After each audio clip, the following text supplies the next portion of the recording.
नमस्कार, मैं अविनाश रंजन गुप्ता आप सभी का अपने चैनल पर हार्दिक अभिनंदन करता हूं। आज के इस वीडियो में हम लोग एक रेखा चित्र का अध्ययन करने जा रहे हैं जिसका नाम है रज़िया। और ये रेखा चित्र हम लोगों को एक पुस्तक माटी की मूर्तें इसमें प्राप्त होगी। और इस रेखा चित्र के रेखा चित्रकार हैं राम वृक्ष बेणीपुरी जी। तो चलिए शुरू करते हैं रज़िया पाठ का आद्योपांत अध्ययन। यहाँ देखिए, रज़िया पाठ से जुड़े कुछ बिंदु दिए गए हैं जिन पर हम एक एक करके विचार करेंगे। सबसे पहले हम लोग आ जाते हैं इस पाठ के उद्देश्य पर। देखिए, दिल और दिमाग के फैसले को जान सकेंगे, अर्थात इस रेखा चित्र में हम एक ऐसी स्थिति पर पहुंचते हैं जहां पर लेखक दिल और दिमाग के द्वंद्व में फंस जाता है कि दिल की सुने या दिमाग की। प्रेम के मूक रूप को समझ सकेंगे। प्रेम का विज्ञापन ही हमेशा नहीं होता, प्रेम मूक रूप में भी या मन में छुपे हुए भी किसी के प्रति हो सकता है। एक कोमल भावना से रूबरू हो सकेंगे। कोमल भावना अर्थात जब हमारे मन में किसी के प्रति सॉफ्ट कॉर्नर या किसी के प्रति प्रेम भावना या अनुराग उत्पन्न होता है तो उसे ही हम लोग कहते हैं कोमल भावना। इससे रूबरू हो सकेंगे। मन की गुत्थियों में छिपी किसी इच्छा को जान सकेंगे। कभी कभी ऐसा होता है कि हमारे मन की गुत्थियों में, ग्रंथियों में कुछ ऐसी बातें छिपी रह जाती हैं जो बाहर तो निकलना चाहती हैं लेकिन समाज के डर से, सोसाइटी के डर से वो कभी बाहर नहीं आ पाती। नवीन भाव विचारों से अवगत हो सकेंगे। भाषा ज्ञान और रेखा चित्र लेखन सीख सकेंगे। अन्य जानकारियां भी प्राप्त होंगी। अब हम लोग आते हैं दूसरे बिंदु पर, जो है लेखक परिचय। देखिए, राम वृक्ष बेणीपुरी का नाम आधुनिक काल के शैलीकारों में अन्यतम स्थान रखता है। बेणीपुरी एक साथ ही उपन्यासकार, कहानीकार, संस्मरण लेखक और नाटककार हैं। उनकी भाषा शैली सजीव और प्राणवती है। इनकी गद्यात्मक रचनाओं में काव्य का सा आनंद मिलता है। समीक्षकों का मानना है कि उनके कॉमा और फुल स्टॉप तक बोलते हैं। साहित्यिक क्षेत्र के अतिरिक्त बेणीपुरी का दायरा राजनीति में भी काफ़ी विस्तृत है, अतः इनके जीवन में साहित्य और राजनीति समन्वित हैं। भारतीय स्वतंत्रता आंदोलन के सिलसिले में बेणीपुरी को साम्राज्यवादी दमन का शिकार होना पड़ा। किसान आंदोलन में भी वह सक्रिय थे। वास्तव में बेणीपुरी को राजनीति ने जीवन की यथार्थता के सम्मुख ला खड़ा किया और बेणीपुरी की संवेदनशील वृत्ति ने अपनी साहित्यिक सामग्री ढूंढ ली। इनका व्यक्तित्व विभिन्न प्रभावों, तत्वों और प्रवृत्तियों से निर्मित हुआ है। जो व्यक्तित्व इनमें निर्मित हुआ उसकी झलक इनकी रचनाओं में मिल जाती है। भावनाओं की ऊपरी सतह को स्पर्श करने की शैली ने इनमें लोकप्रियता ला दी है। बेणीपुरी की रचनाओं की प्रमुख ध्वनि है गिरे पड़े लोग के प्रति समता, ममता और जनसाधारण का गौरवमय जीवन। बेणीपुरी की भाषा सरल है, रवानी लिए हुए है। उनकी शैली सतह पर उर्मियों सा प्रवाह छोड़ने वाली है। बेणीपुरी की प्रमुख रचनाएं निम्न हैं, जैसे पतितों के देश में झोंपड़ी का रुदन, अम्बपाली, तथागत, माटी की मूर्तें और गेहूं बनाम गुलाब। अब हम लोग आ जाते हैं प्रस्तावना पर। देखिए, पाठ की प्रस्तावना दो चीज़ों में द्वंद्व को दर्शाती है। एक तरफ दिमाग है और दूसरे तरफ दिल है। यहाँ पर राम वृक्ष बेणीपुरी ये डिसाइड नहीं कर पा रहे थे अपने जीवन के आरंभिक दौर पे कि वो दिमाग की सुने या दिल की सुने। अंततः वो अपने दिमाग की सुन तो लेते हैं लेकिन दिल में एक कसक जीवन भर रह जाती है और इसी का कारण है कि हम लोग ये पाठ पढ़ रहे हैं। देखिए, कभी कभी हमारे जीवन में कोई ऐसा आ जाता है जो हमें बहुत ही अच्छा लगने लगता है और वह जब विपरीत लिंग का होता है या हम अपने सबसे महत्वपूर्ण और व्यक्तिगत संबंध उससे बना सकने की कल्पना कर लेते हैं तो ऐसे में वह हमारे मानसिक जीवन का एक महत्वपूर्ण हिस्सा बन जाता है। इस पाठ में भी लेखक जब रजिया को पहली बार बचपन में देखता है तो इसी तरह की कोमल भावना का संचार उसमें होता है और यह भावना उसके जीवन के अंतिम चरण अर्थात बुढ़ापे तक बनी रहती है। वह चाह कर भी इस विचित्र परंतु मीठा एहसास कराने वाले संबंध के बारे में न कभी अपने परिवार वालों को बताता है और ना ही कभी रजिया को। यहाँ लेखक के बीच एक द्वंद्व देखने को मिलता है कि वह दिल की सुने या दिमाग की। अगर दिल की सुनता है तो नाना प्रकार की सामाजिक समस्याएं सम्मुख आ जाएंगी और दिमाग की सुनता है तो जीवन भर एक कसक उसके मन को कचोटती रहेगी। दिल और दिमाग के इस द्वंद्व में वह अपने दिमाग की ही सुनता है और प्रतिफल के रूप में यह रेखा चित्र हम सब के सामने प्रस्तुत है। अर्थात वो रज़िया से अपने प्रेम का इजहार कभी नहीं कर पाता और ये कहानी वो लिखते हैं। अब हम लोग आ जाते हैं इस पाठ के पात्र परिचय पर। देखिए, इस पाठ का केंद्रीय बिंदु है, केंद्रीय चरित्र है रज़िया। एक चूड़ीहारिन वो है और एक चूड़ीहारिन जो कहानी के आरंभ में मिलती है वो रज़िया की माँ है। लेखक हसन जो है वो रज़िया का पति है। मौसी ये लेखक की मौसी है। छोटी बच्ची ये रज़िया की पोती है और अन्य गौण पात्र हम लोगों को इस रेखा चित्र में देखने को मिलेंगे। अब हम लोग आ जाते हैं इस रेखा चित्र के कथासार पर। आप लोग अपनी आंखें बंद कर लीजिए और बड़े ही ध्यान से इस कथासार को सुनिए और दृश्य को विजुअलाइज कीजिए ताकि आपके दिमाग में ये पाठ बहुत गहराई तक बैठ जाए। यह एक व्यक्ति केंद्रित रेखा चित्र है। इसमें रेखा चित्रकार राम वृक्ष बेणीपुरी ने अपने गांव की एक चूड़ीहारिन का मार्मिक शब्द चित्र रेखांकित किया है। वह चूड़ीहारिन रेखा चित्रकार की स्मृतियों में विशेष स्थान रखती है। उसका नाम रजिया था। इस रेखा चित्र की शुरुआत ही रजिया द्वारा परिधान विशिष्ट वेशभूषा के वर्णन से होती है। जैसे कानों में चांदी की बालियां, गले में चांदी का हैकल, हाथों में चांदी के कंगन और पैरों में चांदी की गोड़ाई, भर बाह की बूटेदार कमीज पहने, काली साड़ी के छोर को गले में लपेटे, गोरे चेहरे पर लटकते हुए कुछ बालों को संभालने में परेशान वह छोटी सी लड़की जो उस दिन मेरे सामने आकर खड़ी हो गई थी, मेरे सामने अर्थात रेखा चित्रकार राम वृक्ष बेणीपुरी के सामने आकर खड़ी हो गई थी। अपने बचपन की उस रजिया की स्मृति ताज़ा हो उठी जब मैं उस दिन अचानक उसके गांव में जा पहुंचा।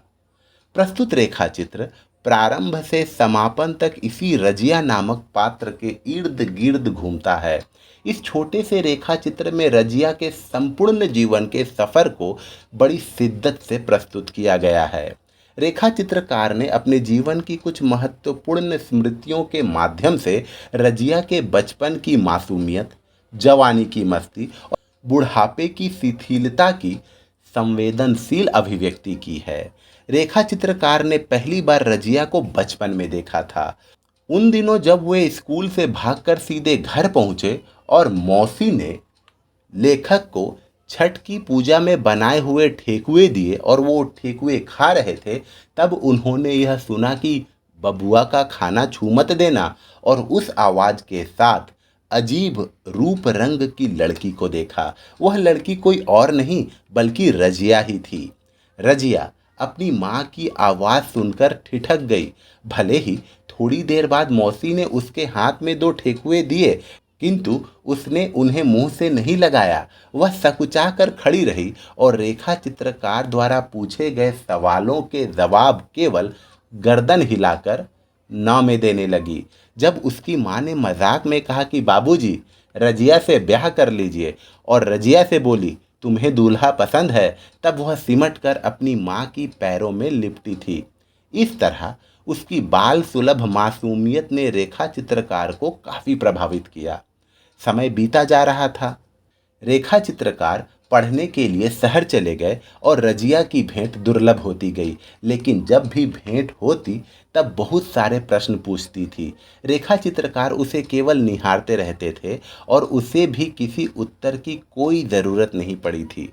रजिया बढ़ती गई और उसमें प्रौढ़ता आने लगी। पहले वह केवल माँ की छाया मात्र थी, लेकिन अब उसका स्वतंत्र अस्तित्व था।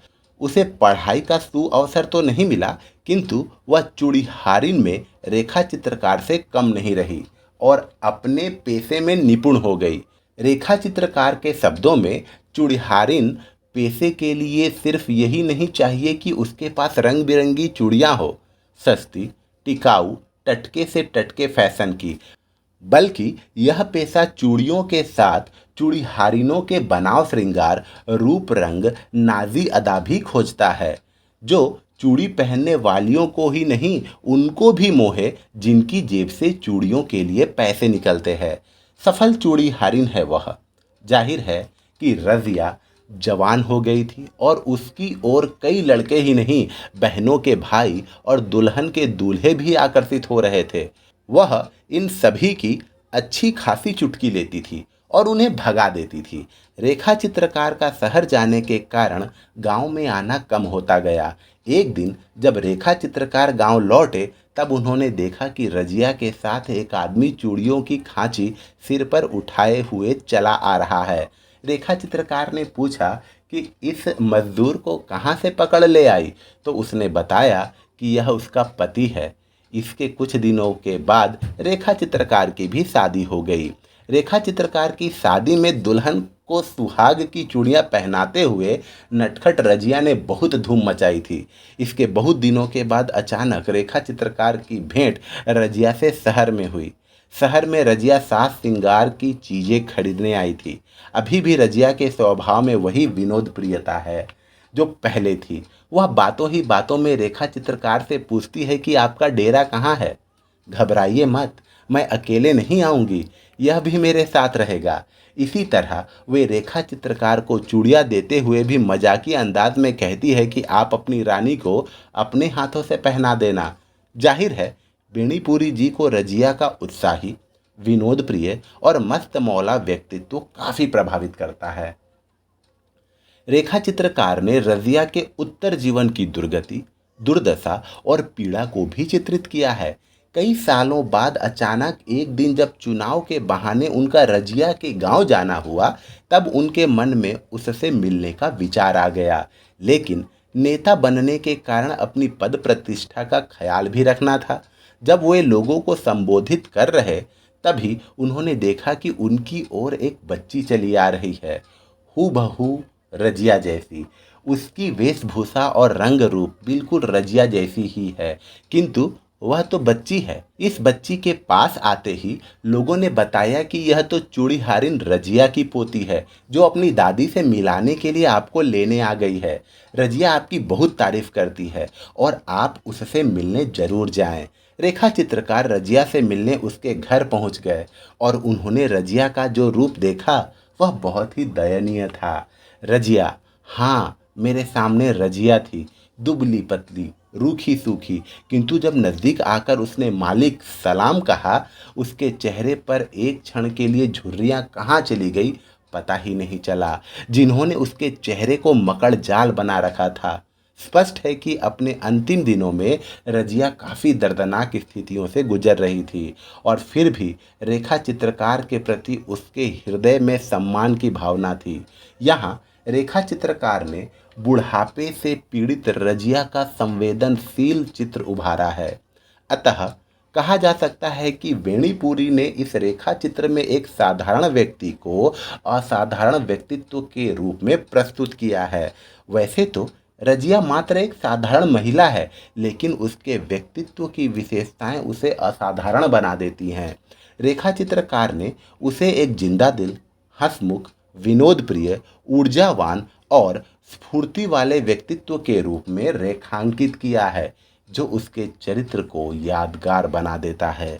तो ये था रजिया रेखा चित्र का कथासार। अब हम लोग बढ़ते हैं अगले बिंदु की तरफ, जो है रजिया पाठ में सामाजिक चेतना।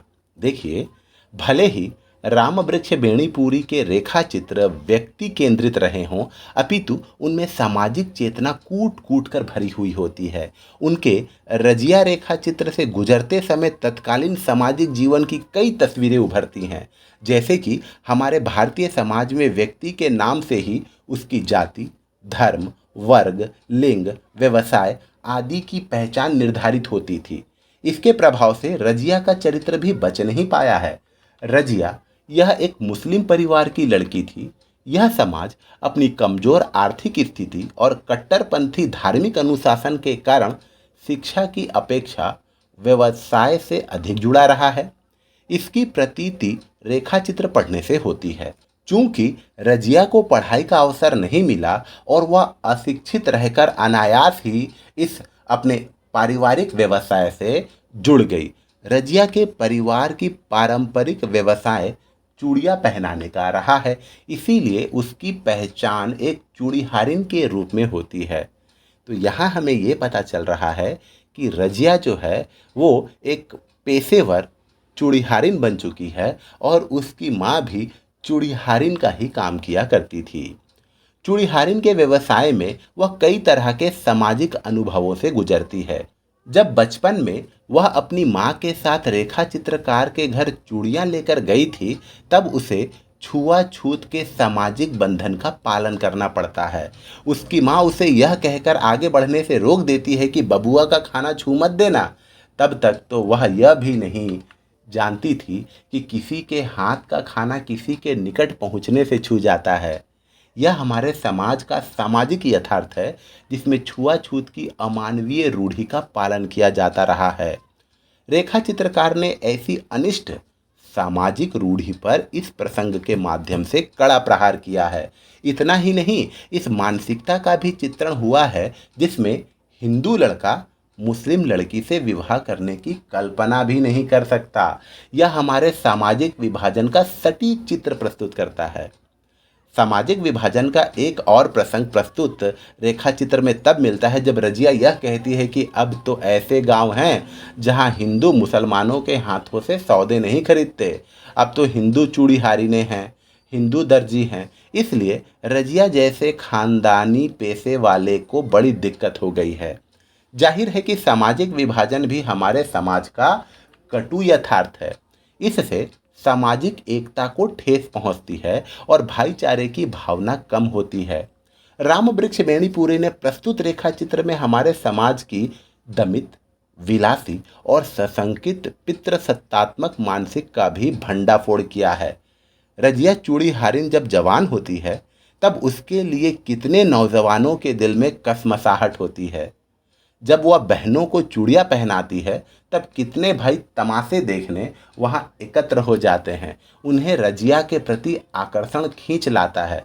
जब वह बहुओं को चूड़ियाँ पहनाती है तब उनके पतिदेव अपनी पत्नियों की कलाइयों को देखना छोड़कर रजिया की पतली उंगलियों को ताकते रहते हैं। स्पष्ट है कि हमारे पुरुष वर्चस्ववादी सामाजिक संरचना में स्त्री की ओर केवल उपभोग की दृष्टि से देखा जाता है। उन्हें केवल एक ऑब्जेक्ट माना जाता है। इससे भी बढ़कर वह स्त्री चरित्र को सशंकित नजरों से देखता है।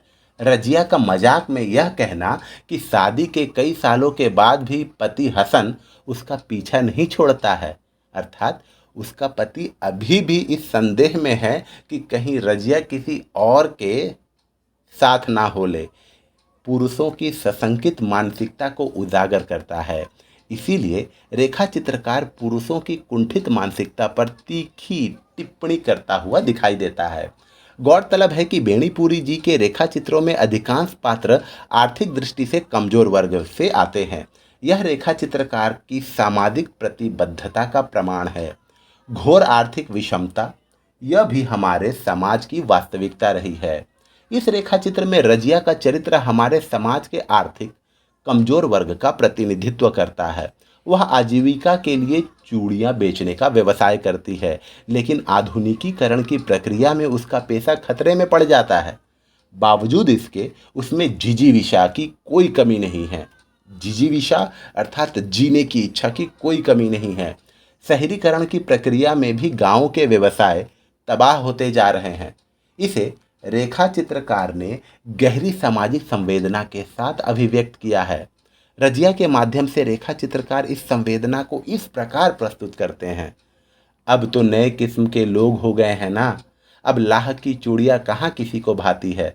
नए लोग, नई चूड़ियाँ, नए साज श्रृंगार की कुछ और चीज़ें भी ले जाती हूँ। पाउडर, क्लिप, क्या क्या चीज़ें हैं ना।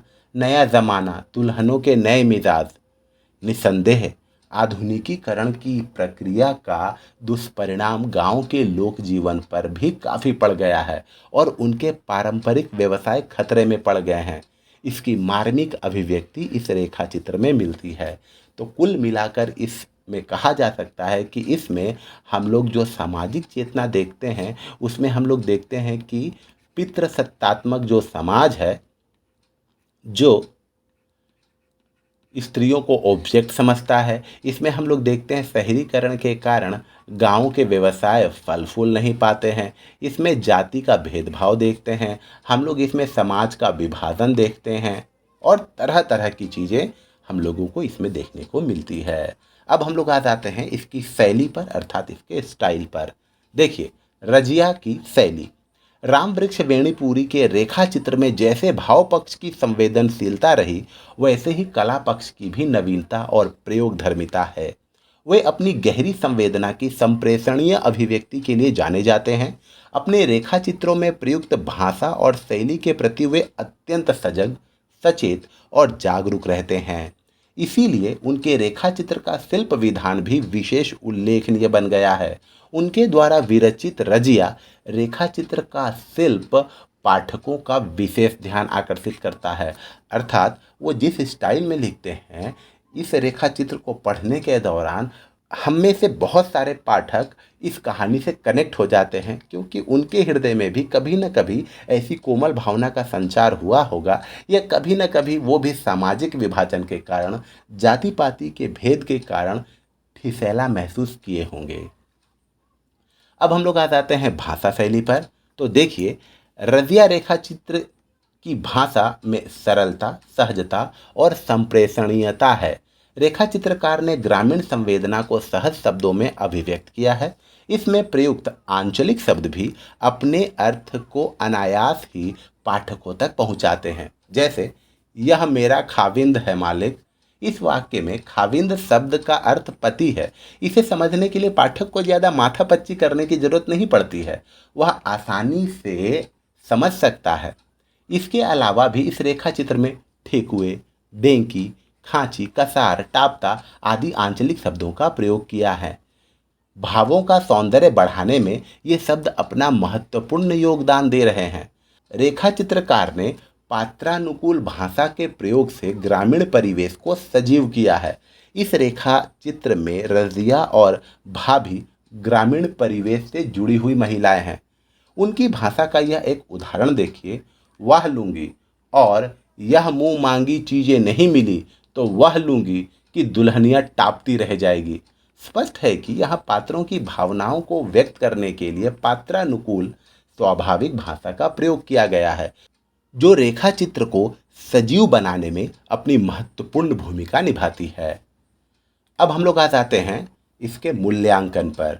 देखिए, रजिया का मूल्यांकन। उत्तर आधुनिक समय में मानवीयता के सभी मूल्य खतरे में पड़ गए हैं।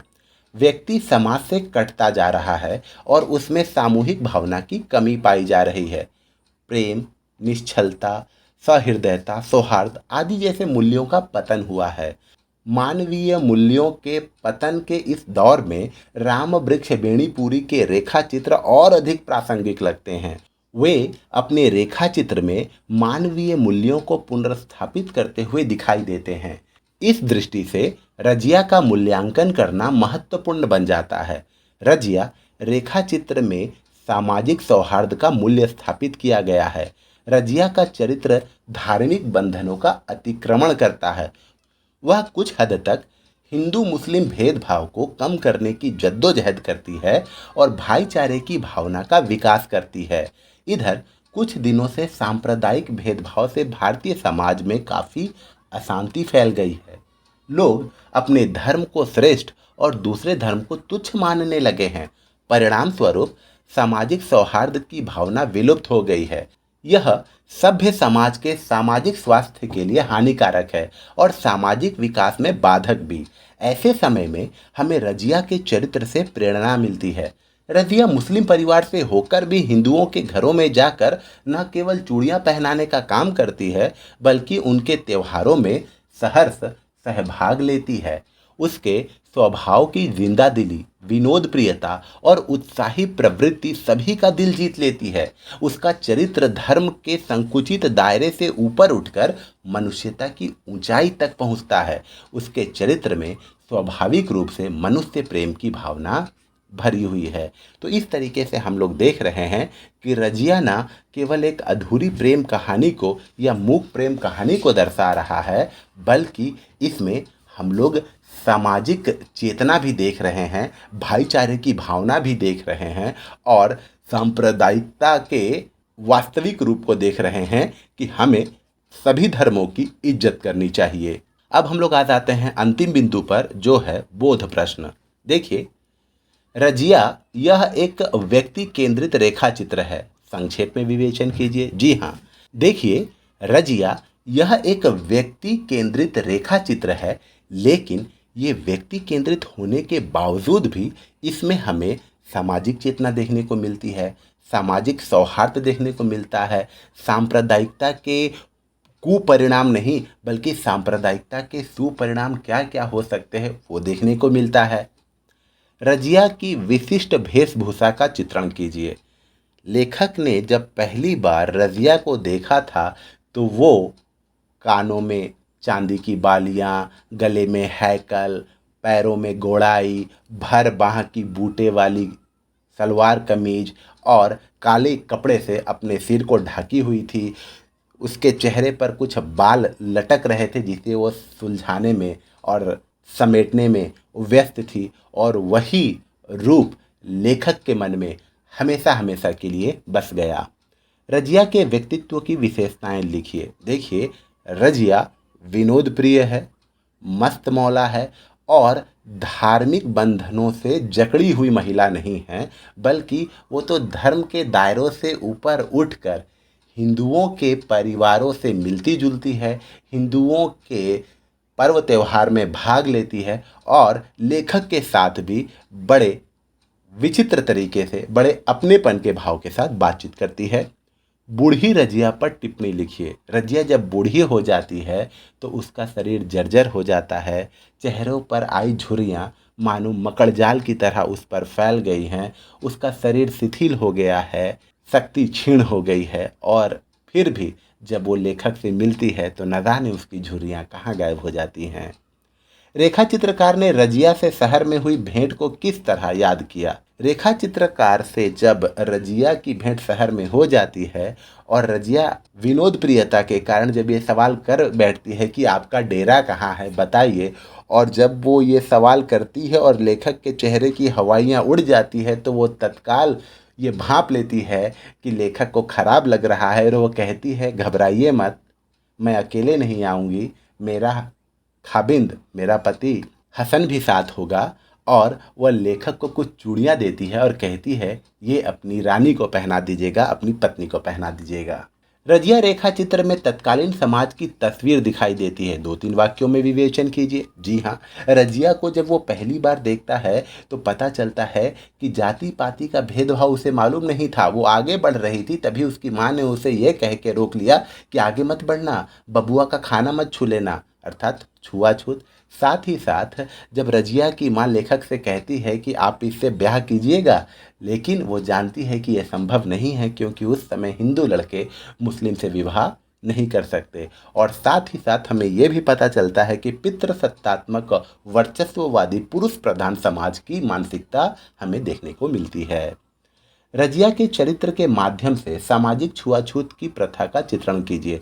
अभी हम लोगों ने डिस्कस किया कि जब रजिया की माँ चूड़ीहारिन के रूप में लेखक के घर आई थी और लेखक अपने स्कूल से आए थे, ठेकुए खा रहे थे, उस समय जब रजिया आगे बढ़ रही थी तो रजिया की माँ ने उसे यह कहकर रोक दिया कि ना ना, बबुआ का खाना मत छू लेना, अर्थात वो छुआछूत की भावना को पहली बार महसूस करती है।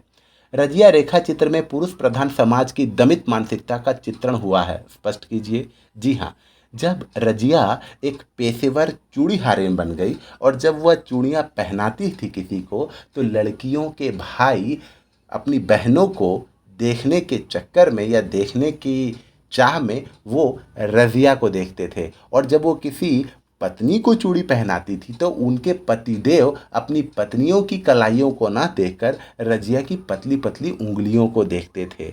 और इस तरीके से हमें ये पता चलता है कि पुरुष जो है वो रजिया को एज एन ऑब्जेक्ट देखता है, वो केवल उपभोग की वस्तु समझता है। रजिया की आर्थिक स्थिति का वर्णन कीजिए। देखिए, रजिया फाइनेंशियली या आर्थिक रूप से कमज़ोर थी। इसी की वजह से उसे चूड़ीहारिन का काम कंटिन्यू करना पड़ा जो उसकी माँ किया करती थी। अगर वो फाइनेंशियली स्ट्रांग होती, एस्टेब्लिश होती, तो शायद वो भी पढ़ी लिखी होती, वो पढ़ाई लिखाई करती और सभ्य समाज में अपनी एक पहचान बना पाती। रजिया रेखा चित्र में धार्मिक भाईचारे की भावना की अभिव्यक्ति हुई है। 2-3 वाक्यों में विवेचन कीजिए। देखिए, रजिया रेखा चित्र में धार्मिक भाईचारे की भावना की जो अभिव्यक्ति हुई है, उसकी प्रणेता और कोई नहीं बल्कि रजिया ही है, क्योंकि रजिया मुस्लिम परिवार से होते हुए भी हिंदुओं के घर जाती है, उसके पर्व त्योहार में भाग लेती है और साथ ही साथ वो लेखक से बड़े खुले दिल से बात करती है। वो धार्मिक दायरे से ऊपर उठकर सांप्रदायिकता से होने वाले कुपरिणामों को दूर कर सामाजिक सौहार्द स्थापित करने की कोशिश करती है। रजिया रेखा चित्र में मानवीय मूल्यों की स्थापना हुई है। कैसे? स्पष्ट कीजिए। देखिए, रजिया रेखा चित्र में मानवीय मूल्यों की स्थापना हुई है क्योंकि विभिन्न धर्म के लोग जब अपने आप को श्रेष्ठ और दूसरे धर्म को तुच्छ मानने लगते हैं, तो ऐसे में सांप्रदायिक दंगे अपना प्रचंड रूप धारण करते हैं। जबकि इस पाठ में ये बताया गया है कि रजिया जो मुस्लिम होती है, बावजूद उससे कोई फर्क नहीं पड़ता कि लेखक मुस्लिम नहीं है, वो हिंदू है, वो उससे खुले दिल से बात करती है। वो हिंदू परिवारों में जाती है, उनके तीज त्योहारों में शामिल होती है, नृत्य करती है, दिल खोलकर बातें करती है। तो इस तरीके से हमें पता चलता है कि इसमें मानवीय मूल्यों की स्थापना हुई है। तो इस तरीके से हम लोगों ने राम वृक्ष बेणीपुरी की रजिया पाठ का आद्योपांत अध्ययन किया। उम्मीद करता हूँ आपको मेरा ये वीडियो ज़रूर अच्छा और इन्फॉर्मेटिव लगा होगा। हम पुनः मिलेंगे किसी अगले वीडियो में। तब तक के लिए धन्यवाद।